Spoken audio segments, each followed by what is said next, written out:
All right, folks, welcome back to the Cyber Spotlight. I'm your host, Stephen Boughton, and today I'm joined by Will Mendez, who is the Managing Director of Cyzen. Will, thanks for joining the show. No, thank you. Thank you for having me, Stephen. Yeah, appreciate you coming on. We're just going to get right into it. Would you just let the audience know here a little bit who you are, where you're from, and I guess what was the short history of Will getting into cybersecurity?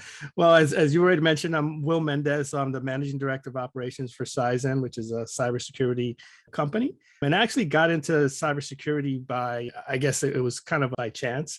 There was a scholarship for cybersecurity in college, and I applied for it. I got it. And then, as part of the scholarship, I had to study cybersecurity. So I wound up loving it. And, and the rest is history, just landing jobs within cybersecurity and working in the field for the past 15 years. Right. And you say you spent some time in the Navy Corps in the Marine Corps and just in other agencies around that. So has most of your time been in the public sector or have you transitioned more recently into the private? I've been in the private sector since I would say 2015. So it's been, at least 6-7 years in the private sector, but I did get my start in the public sector. So yeah, I'm a former Marine, but I got my experience in cybersecurity working for the Army as an Army civilian, as a computer scientist, and doing a lot of the technical testing that was needed to help make sure that anything the Army was going to use didn't have any vulnerabilities. And then from there, moved on to other government agencies and eventually went into the public sector, private sector. Yeah, that's awesome. Well, thank you for your service. Like I said, now, so at Cyzen, if you had to explain your job to somebody in an elevator who might be nosy and you only had like 15 seconds, what would you say it is that you do? I say, if I'm explaining to it in the elevator, I say, I help you sleep at night by making you feel secure. Because when you look at it, from cybersecurity, everybody has that thing that keeps them up at night, especially when it comes to making sure they don't get hacked. So what I do is I help you maintain that peace of mind and say, somebody's looking out for me. Somebody's either monitoring my environment or somebody is giving me the guidance that I need to help protect myself against cyber attacks. That's fair enough. And I feel like everyone appreciates being able to sleep a little better at night, even though I've heard from many CISOs that doesn't actually happen that often. They don't get much sleep. That's true. So when you guys go and you work with a company, what do you think the biggest misconception is from the business side of whichever company that is? What do you think the biggest misconception is about what the role you guys do as cybersecurity experts? Well, there's actually two. One is we're not IT, because a lot of times they think that we're in there to help fix, IT problems. And while there's definitely overlapping skills, there's different priorities, right? IT's goal is to make sure you're functioning correctly, your technology is working as the way it's supposed to, and that you can do your job. Security's role is to make sure you can still do it, but you can do it in a safe and effective manner. So that's one aspect of it. The other misconception is that, a lot of companies think that in order to fix their security problem, it's technology alone. They're going to invest, thousands or millions of dollars in a specific piece of technology, and they expect to be safe. And the reality is security is really a process. It's a layered process where you have to take into account the technology. So technology is definitely important, but you also have to take into account people and processes around those people and around how technology is used in order to help minimize those risks. Right, totally. Since COVID has started, obviously the business world has changed a lot. Has there been any changes to how your job specifically functions? I mean, we haven't seen we've seen an uptick, obviously, of clients because everybody's worried about the security, especially with a fully remote workforce. Back in during the pandemic, even now we still have quite a bit of folks that are still working remotely. So we're definitely monitoring more of the endpoint, the computers that are out there.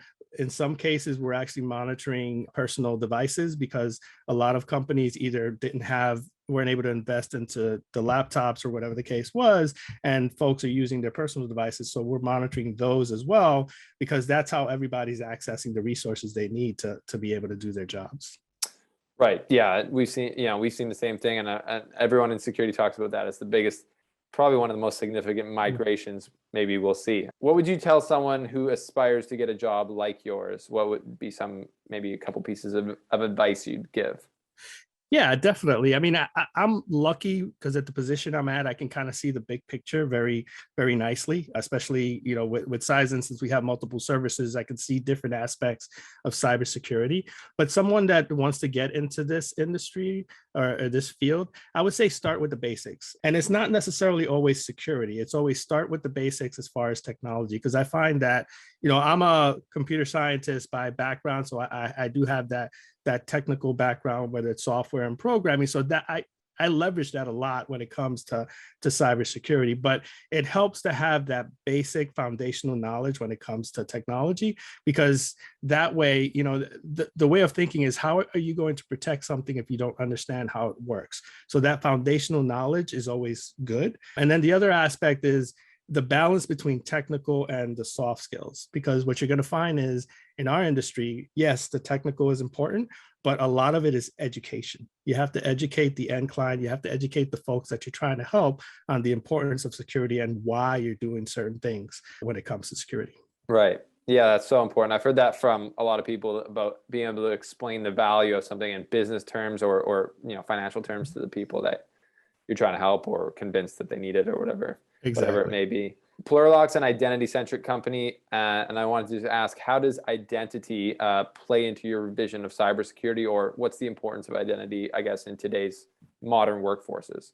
Well, yeah, I mean, identity is key, right? Because identity is what gives you access to the resources you need to be able to do your job, to be able to do whatever it is you've been assigned to. And you want to make sure that that identity is true. And what I mean by that is that you want to make sure that it's you, obviously, because when you're dealing from a security context, you want to make sure that that identity is protected accordingly, because the last thing you want is somebody to be able to impersonate you. That's one aspect of it. And then when it comes to security tools, without a true source of identity, a lot of these tools fall apart. How do you know that this particular activity is associated with a user or with a program or with some type of entity? It's by having that source of identity that's trusted, that yes, this is the entity that it says it is. So identity is really crucial. It's one of those pillars for security, and without it, a lot of our security falls apart. Yeah, exactly. So just a little bit into the current cybersecurity landscape. Obviously, with the Biden administration lately, they've had an executive order around cybersecurity, and they've, as we talked beforehand, they've increased their communication between different, government agencies and the public and the industry. What are your thoughts on kind of that? And, I'm assuming you've been encouraged by that lately. Yeah, no, I'm definitely encouraged, because I mean that's always been back in the days when I worked for the government, especially when I dealt with defense contractors and the private industry in my government capacity. That was always a big complaint, is there wasn't enough sharing. The government didn't share enough. They set up these programs to be able to increase security, but there wasn't a lot of sharing going on. And in cybersecurity, sharing is crucial. You need to know what other folks are going through, because then you can help protect yourself, and then that knowledge kind of spreads, and then hopefully we can all learn from those past experiences and increase our security posture. So I'm definitely encouraged with the initiative that they're going to share more with the public and between the public and the private sector.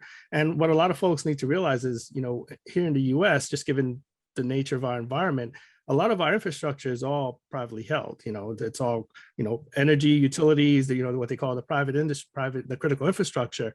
But there's other aspects. I mean, think of Amazon. That's all, private, and Amazon really, how many businesses are using AWS services? So you want to make sure that's protected, and the government's not necessarily protecting that or responsible to protect that. It's Amazon. So, the more information that can be shared between the government and the private sector, I think the better off will be when it comes to security. Yeah, and I guess what you're saying is there's no gap between the national security interests of just protecting the Pentagon or the networks that are government owned, but if in today's globalization and internet sharing, obviously big companies that probably the government services rely on, that's obviously also a national security interest. Exactly. And and you hit the nail right on the head, because, the government has long left the, producing their own products, producing their own technology, and they're heavily dependent on the private industry for their technology. So by securing the private industry, you also are securing your national defense. Yeah. And obviously in the news, there's been a lot of big breaches lately in the private sector. do you think that's been a contributing factor to the government saying, hey, we need to like get some more communication going and put out more encouragement and, mandates for the federal companies, et cetera? Yeah, no, definitely. I mean, everybody says it's a wake up call, but I mean, it's been around. It's just that now it's in the public eye. The impact was a lot greater this time around because the attackers just get bolder, they get better. So it definitely was, I would say it definitely was a driving a motivator for this, just to make sure that we're all protected. But the threat has been around for a while. It's just now more in the spotlight. So, and I'm glad that the government is finally doing more initiatives, but I just hope that they can continue doing this, and it's not just a phase that we're going through and then we forget about it a couple months down the road. So yeah, totally. Not just a nice thing to say or the right thing to say, but it actually gets taken up. Exactly. Yeah. So before we let you go, Will, that's the real meat of the subject. I just want to know a little bit more about you as a person. I know you're connecting from Long Island, New York. I'm on the west coast of Canada. So just to know a little bit more about you, a little of this or that we like to do. Are you more of a dog person or a cat person? I'm more of a dog person, but cats seem to like me more. So I don't understand that. I mean, here we have both. We have 2 cats and 2 dogs. They get along, but I tend to relate more with the dogs. Fair enough. Mac or PC? I've always been a PC. I've dabbled in Mac, but for me, it's always been a PC and an Android. I guess from a security context, I would say one might be a little bit more secure than the other, but I'm still a PC and an Android person. Nice. Have you dabbled with standing desks, or are you more of a sitting desk guy? I think we're both sitting right now. Yeah, we're both sitting. At work, I happen to be one of the unlucky ones not to get a standing desk, but if given the opportunity, yes, I would prefer a standing desk. Nice. And are you Yankees or Mets, or do you not care about baseball? Well, I was born in the Bronx, bred in the Bronx, so I have to support my Yankees. So okay. Right on. Well, Will, thank you for joining us on the Cyber Spotlight today. I appreciate you coming on the show, sharing some of your insight on the first person we've had on to talk about the executive order. So that's great.